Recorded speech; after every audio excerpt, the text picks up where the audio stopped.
the same rights náà ní equal rights náà ní gbogbo wọn. Tòkẹ́tẹ́ máa ń sọ báyìí pé Azumi bá fẹ́ ṣe statutory the first wife yẹn ló ní access láti ṣe. Tọrọ òun ló fẹ́ nígbà tí ò tí ì ní obìnrin kankan tẹ́lẹ̀. Àbí òye yín tẹ́ bá fẹ́ ṣe statutory marriage pẹ̀lú èèyàn ó gbúdọ̀ jẹ́ pé ẹ̀ tí ì ní existing marriage kankan tẹ́lẹ̀. So tẹ́ bá fẹ́ upgrade. Káníkò ẹni tẹ́ wọ́n sọ. Mò ń gbọ́. Ẹni tó ṣẹ̀ṣẹ̀ fẹ́ yẹn tí ò bá sọmọ láàrin wọn tẹ́ ẹ̀gbọ́n kan fẹ́ ra ó dẹ̀ ló ń kọ́. Ṣé tó fẹ́ statutorily? No, tó fẹ́ ní customary yẹn náà ó wá fẹ́ padà ṣe statutory pẹ̀lú ẹni tó fẹ́ sí kejì. Ẹni tó fẹ́ sí kejì yẹn ló bímọ fún ẹni àkọ́kọ́ yẹn tó máa béèrè pé só ti ní issue nípa marriage tẹ́lẹ̀ ẹni yẹn ò wá bímọ fún ó dẹ̀ ti lọ. Ó ti divorce ẹ̀ ó ti lọ. Ó ti divorce ẹ̀ ó ti lọ. Ìyẹn ti lọ ìyẹn ò sí nínú life ẹ̀ mọ́. Ó lè ṣe statutory pẹ̀lú the second woman. Tó bá ti divorce first.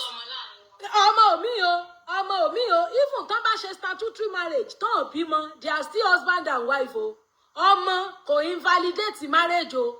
The only thing tó invalidate marriage o ni divorce. Kódà tóbìnrin ò bá bímọ kankan fún ọkùnrin tó dẹ̀ jẹ́ legal wife kódà káwọn yòókù bí ẹgbẹ̀rún ọmọ fún legal wife ló lógún rẹ̀ o. Yes, legal wife. The only thing ni pé àwọn ọmọ wọn lẹ́tọ̀ọ́ sí ogún bàbá wọn lábẹ́ òfin because kò sọ́mọ àlè lábẹ́ òfin. Tẹ́ bá fẹ́ra yín legally tí ọkọ wa lọ fúnyàn lóyún síta ọmọ tó bí síta yẹn ó lẹ́tọ̀ọ́ sógún bàbá rẹ̀ under the law. Bẹ́ẹ̀ ìyàwó kejì yẹn ni ò lẹ́tọ̀ọ́ sógún ọkọ òfin ò mọ̀ ìjọba ò recognize her as wife.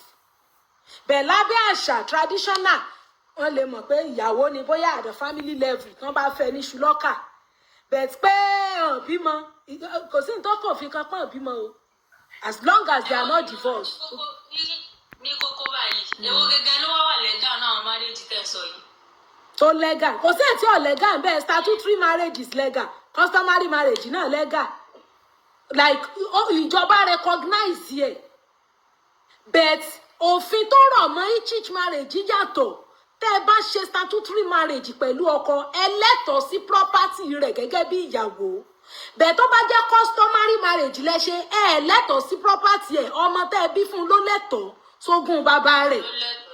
Ọmọ yín ló lẹ́tọ̀ọ́ sógún bàbá lábẹ́ customary. Then lábẹ́ customary ọkọ yín lè fẹ́yàwó lẹ́yìn ẹ̀ nígbè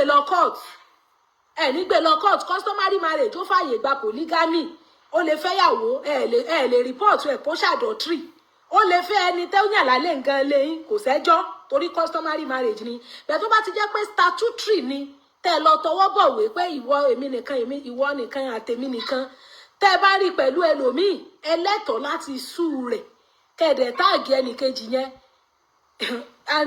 kì í sọ̀rọ̀ ọ̀rọ̀ tó gùn ni ẹlòmíì ti wà lórí kóòtù gan tó ń yún kóòtù bíi kinní. So marriage méjèèjì níjọba recognize òfin tó kàn rọ̀ mọ́ méjèèjì yàtọ̀ ni. Ó yàtọ̀. Yes. Ó ti yé mi báyìí. Bẹ́ẹ̀ni. Nígbà tí bàbá ìṣèlú ṣàlùkù fún ìwà pé tí wọ́n bá fẹ́yàwó kejì kó ètè máa try kó ètè máa mú àwọn nǹkan tó bá jẹ́ tiẹ̀ kó máa rà lórúkọ ẹ̀. God bless you. Anything ló lè ṣe. Kó máa rà lórúkọ ẹ̀ ni o tó bá ń kọ́ Mr. and Mrs. Kódà pátá díẹ̀ gan ìyálé yẹn yóò claim ẹ̀ ó dẹ̀ máa fún because she's the legal wife òun ló lọ́kọ lábẹ́ òfin.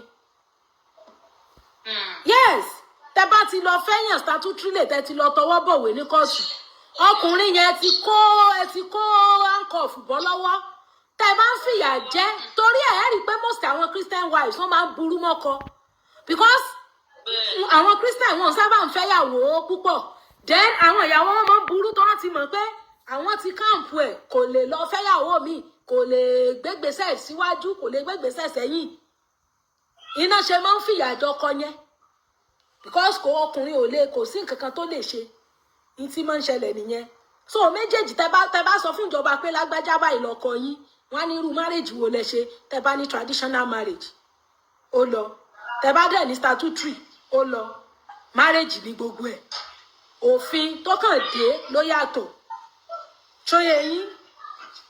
Ó ti yé mi. So.